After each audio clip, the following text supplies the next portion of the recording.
هل أتى على الإنسان حين من الدهر لم يكن شيئا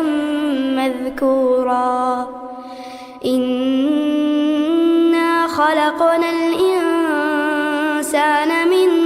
نطفة أمشاج نبتليه فجعلناه سميعا بصيرا إنا هديناه السبيل إما شاكرا وإما كفورا إنا أعتدنا للكافرين سلاسل وأغلالا وسعيرا إن الأبرار يشربون من كأس كان مزاجها كافورا عينا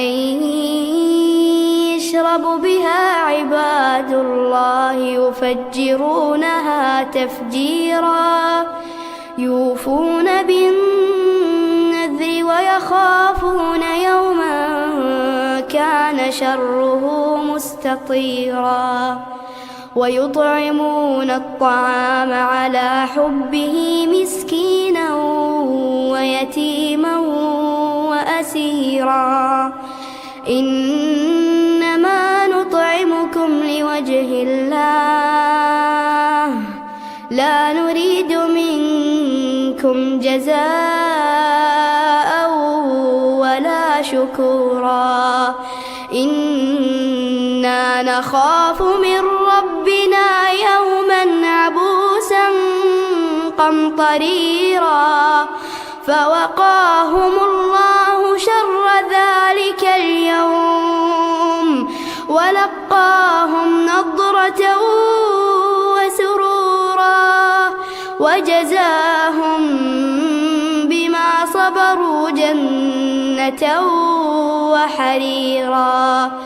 متكئين فيها على الأرائك لا يرون فيها شمسا ولا زمهريرا ودانية عليهم ظلالها وذللت قطوفها تذليلا ويطاف عليهم بآنية من فضة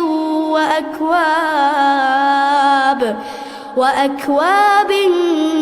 كانت قواريرا